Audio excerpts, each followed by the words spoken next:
Hello, mayong gabi, pag-usab o mayong adlaw asa man kandapita karon nga nagtan-aw ni maong pamahayag.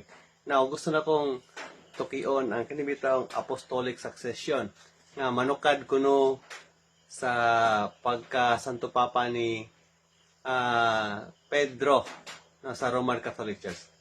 Kini basig nila sa Matthew 16:18. Pero maglisod tag kapyot diha sa Matthew 16:18 para himuon na tong Pope si Pedro. No. Kung si Pedro nahimo siyang Pope sa Roman Catholic, dapat naa siya sa Roma. Dapat nakaabot sa Roma. Pero sa Bible, wala record nga si Pedro naabot sa Roma.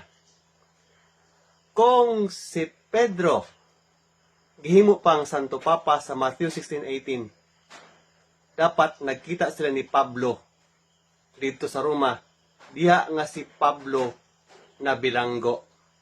Unsa ingon ni Pablo? Nagkita ba sila ni Kuan? Ni Pedro? Ha? Sa iyang sulat ngadto kang Timoteo, matod pa, wala gyud ni barog dapig kang Pablo.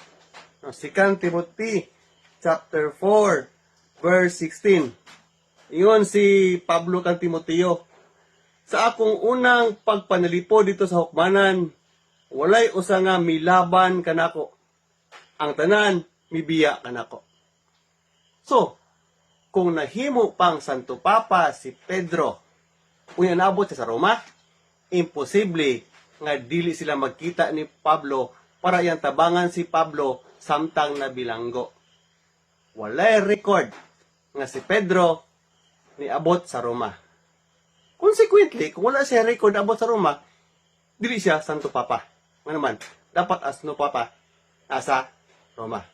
Now, kung magtuki lang yun mo, kung curious mo, inyong kanabi ito makita o kanabi ito magduda ka nga ang gahom sa Santo Papa, ang authority sa Santo Papa, dili sa apostolic succession, kutubra sa Vatican I. Kung sa tuiga na, 1870. Atong tukion na sa mga musunod. So, for the meantime, daghang salamat. Hantod sa sunod na pod. Lisod kaayo nga motiglom ug mulong ka sa gitawag og mga butang wala ka masayod sa background sa kasaysayan sa apostolikanhong tradisyon ang imong presentation mamahimong gitawag og katawanan sama ining ato ang tagaan karon og reaksyon.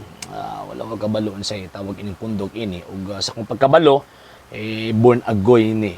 So first argument niya, ingon pa niya lisod daw kaayo ipamatuod nga si San Pedro nakaabot og tawag ining Roma tungod kay kung gamiton niya mo ang St. Matthew chapter 16 verse 18, dili daw kuno na mamahimong prueba or lisod na iprueba. Mali. Nga naman tungod kay ang St. Matthew chapter 16 verse 18 i-continue sa 19 sa tanang text diha sa gitawag og Biblia maora na ang proclamation nga kung diin ang atong Ginoong Jesucristo gipadayag niya nga tukuro niya ang iyang iglesia.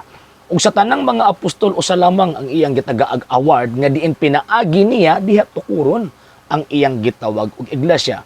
Kinsa man ang personaha si San Pedro. Mao bitaw naa sa deklarasyon, "Thou art Peter, and upon this rock I will build my church." Yan na siya sumpay. "And the gates of hell shall not prevail against it." So kanang pag-ingon nga, "And the gates of hell shall not prevail against it," pagpadayag ka ng kinahanglan ang iyang iglesia, mukuyanap ni, mulipang ni sa tibuok kalibutan nga nagsukad sa mga apostol. Kay Efeso Kapitulo 2, versikulo 20, ang iyang simbahan unang gibutang mao ang gitawag og mga apostol.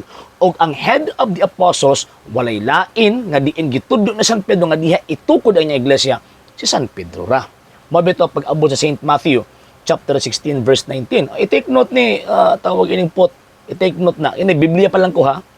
St. Matthew chapter 16 verse 8 na 19. Ingon niya, "I will give you the keys of the kingdom of heaven. Whatsoever you shall bind on earth shall be bound in heaven. Whatsoever you loose on earth will be loosed in heaven." Nagpasabot ka na ang gitagaan ni Kristo sa San Pedro og otoridad nga wala sa ubang gitawag og mga apostol. Katong sa uban naa siya gihatag nga to bind and to loose pero wala siya gitagaan sila gitagan og keys. kanang mga Yahweh.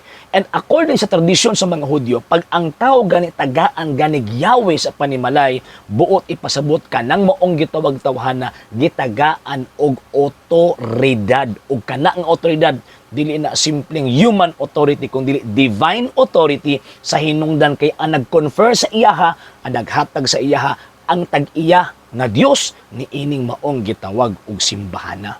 So pinaagi ni ana ingon pa niya bisan agangaan sa impyerno dili makabuntog niini unya tagaan ko ikaw sa mga Yahweh sing harian sa langit buot ipasabot kanang maong mga sumusunod. Gikan sa San Pedro dili na maputol nganuman kay dili mawala ang iyang iglesia.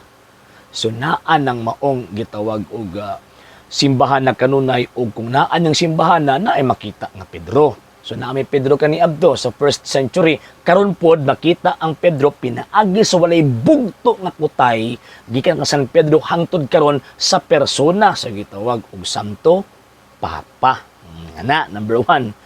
Gitubag na to ang first argument. Second argument niya wala daw ko ni record nga si San Pedro nagkaabot og Roma kay kung tawag ining nagkaabot pa og Roma, kung tinuod nga nagkaabot sa Roma, Santo Papa, gyud siya, tinuod yun nga nagkaabot sa Roma. Pagbasa lagi kasaysayan ni San Pedro, o kasaysayan ba sa mga apostol, ang Biblia dili maguna mo kasaysayan sa mga apostol, na part, pero dili ang kinatibukan, asa ni abot ang mga apostol, asa nangamatay ang mga apostol, particularly sa San Pedro.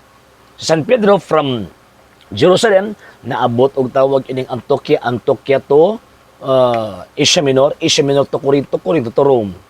Nibalik siya og Jerusalem around 50 AD katunang pagkandak sa or paghimo sa Council of Jerusalem niya. After 2 years after ni balik niya pud siya og tawag ining Roma. And according sa tradition, apostolic tradition and syempre sa kasaysayan, siya ang nagtukod sa mga dagkong patriarchates personally except sa Alexandria. Kaya sa Alexandria si Saint Mark man ang gipatukod niya by the authority of Saint Peter. Mga bito sa first 300 years na itulog ka mga dagong patriarchates. Main patriarchates ang whole Roman Empire at the time. Patriarchate of Alexandria, Patriarchate of tawag ining Antioch, and also Patriarchate of Rome. Nya kanang tulog ka patriarchate, San Pedro nagtukod ana. So dili na matawag ang Rome nga patriarchal see kung dili sa San Pedro ang nagtukod ana. Pagkaton lagi kasaysayan kay mahimo ang katawanan kung may mga gawa na kaabto. Bisan gani ang mga banggiitan gani nga mga Bible scholars sa mga Protestante, uyon sila nga si San Pedro nagkaabot og tawag ining Roma. Og prueba niya na kanang iyang mga bukog. Mo ni prueba. Kanang nakuha diha ilang Batikan. Bukog, apil din na ang bukog ni San Pedro. Naa din na ang lubong ni San Pedro. Nya mga Kristiyanos po ginaghanay ana. Kaya kung bingon ka nga San Pedro walang kaabot og Roma, asa man siya gilubong. Nga tagay ko historical evidence nga si San Pedro na gilubong sa kalugar nga dili Roma. Yan, okay? Sige ana. Singon pa niya napasi tawag ining alibay kana bitong argumento nga kana bitang way pulos ba kung baga. Kung tinuod pa nga San Pedro nagkaabot og Roma, dapat kitabangan si San Pablo. Uso niya pagtabang San Pablo nga pareha man sila at that time persecuted. Unsa man taong ka oy? For the first 300 years, ilabi na katong pag-launch sa persecution launched by Emperor Nero, tanang mga Kristyano apil St. Paul.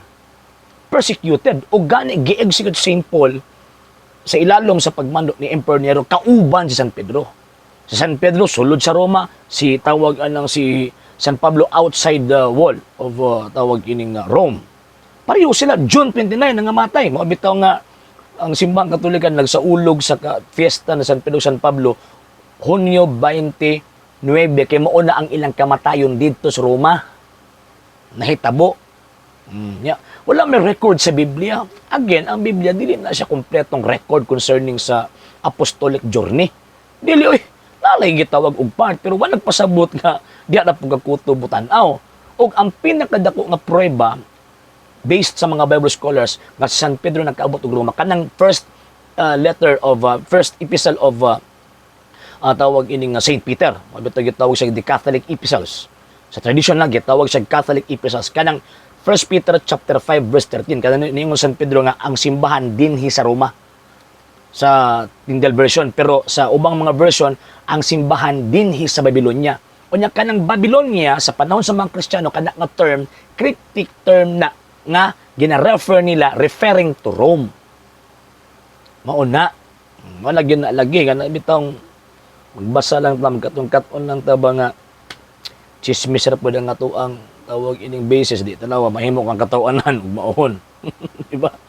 Third argument niya. Ingon pa niya, mahibulong mo ba kay ang authority sa Santo Papa, di ka maka-question. Nagsugod na sa first tawag ining Vatican Council 1870 sayop.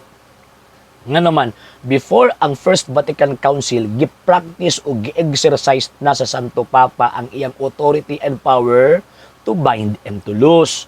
Nagsugod pag ina ka ng general tawag ining exercise practice giniya nga mag-conduct o General Council, nagsugod pa sa First Council of Nicaea 325. Yung anong di naman ka mo-focus sa 1870.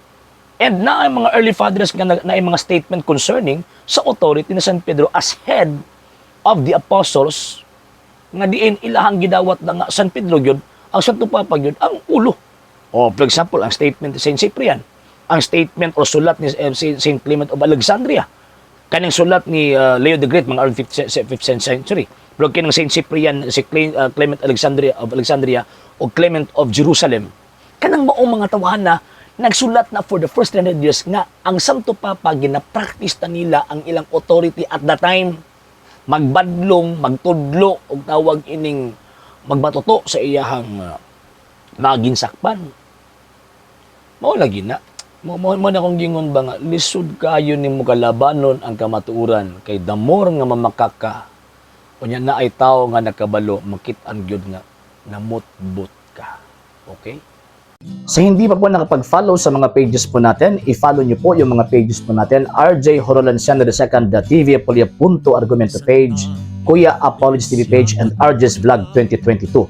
And pwede rin po kayo mag-send po dyan ng Facebook stars. And also, sa ating po mga channels, sa hindi po nakapag-subscribe, subscribe po ninyo yung mga channels natin, Dalay Catholic, Apologist International Official, RJ Sano II TV, Kuya Apologist TV, and Barrio Kawayan Religious Forum. And pwede rin po kayo mag-send po dyan ng super sticker, super chats, and super thanks. And maraming salamat po sa mga kapatid at mga Katoliko na ulis pong tumutulong sa programa po natin. Maraming salamat po. Nang dahil po sa tulong at suporta po ninyo, ang programa pong ito, until now, andito pa rin po sa social media. And until now din po, nangangailangan pa rin po tayo sa tulong at suporta po ninyo dahil wala po kami magagawa rito mga sir, mga ma'am, kung wala po yung tulong at suporta po ninyo. Sa gusto pong tumulong, sa gusto pong sumuporta, pwede po ninyong ipadala ang tulong at suporta po ninyo sa pamamagitan po ng ating mga account numbers dyan po sa ating pong screen. And pwede niyo po kaming i-message sa ating pong page kung via remittance po yung papadala po ninyo. Maraming salamat po in advance.